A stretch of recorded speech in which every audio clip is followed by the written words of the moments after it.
اور اہم خبر، مرکزی وزیر داخلہ امت شاہ جموں کشمیر کے 20 اضلاع کے لیے ڈسٹرکٹ گڈ گورننس انڈیکس جاری کریں گے۔ اس تقریب کا انعقاد department of administrative reforms and public grievance Jammu Kashmir, institute of management public administration and rural development, centre for good governance Hyderabad کے اشتراک سے کیا جا رہا ہے۔ مرکزی وزیر ڈاکٹر جتیندر سنگھ اور جموں کشمیر کے لیفٹیننٹ گورنر منوج سنہا بھی اس تقریب سے خطاب کریں گے۔ بہتر طرز حکمرانی کے حوالے سے خاص پریزنٹیشن پیش کیا جائے گا۔ اس کے بعد 12 منتخب ضلع ترقیاتی کمشنروں کی جانب سے پریزنٹیشن دیا جائے گا۔ مختلف شعبوں کی حصولیابیوں کا ذکر کیا جائے گا۔ پینل ڈسکشن بھی ہوگا۔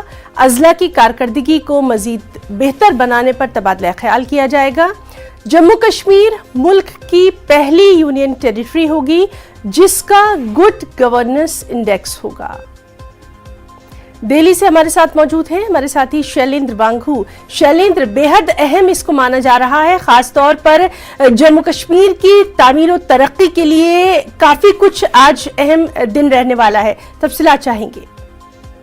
بالکل ہی نا، یہ 20 ڈسٹرکٹ کا انڈیویجول یہ انڈیکس کے طور پر طے ہوگا کہ کون سا ڈسٹرکٹ بہتر طریقے سے کام کر رہا ہے اور گڈ گورننس کے انڈیکس پہ وہ کہاں اسٹینڈ کرتا ہے۔ آج دوپہر قریب 1:30 بجے کے آس پاس ہوم منسٹر امت شاہ یہ ریلیز کریں گے۔ یہ پہلا ڈسٹرکٹ گڈ گورننس انڈیکس ہے جموں کشمیر کے 20 ضلعوں کے لیے، جو جموں کشمیر کو جو یو ٹی بنایا گیا اور لداخ کو الگ کیا گیا، جس کے بعد یہ پہلی بار 370 کو جب ہٹایا گیا اس کے بعد یہ پہلی بار ہے کہ گڈ گورننس کے انڈیکس پہ جموں کشمیر کے جو ڈسٹرکٹ ہیں ان کو آنکا جائے گا۔ لیکن ہمارے پاس جو سوتروں کے حوالے سے انفارمیشن ہے اس کے مطابق جموں ضلع جو ہے وہ ٹاپ پر آیا ہے ڈسٹرکٹ گڈ گورننس انڈیکس میں، یعنی جموں ضلع جو ہے اس نے سب سے بہترین کام کیا اور جو کمپوزٹ اس کا جو پرفارمنس رہا ہے اس میں وہ ٹاپ ہے۔ اور جو کشمیر جو ڈسٹرکٹ ہے وہ 5ویں نمبر پر ہے، یعنی کشمیر جو سری نگر ڈسٹرکٹ ہے وہ 5ویں نمبر پہ ہے۔ کمپوزٹ پرفارمنس کے آدھار پر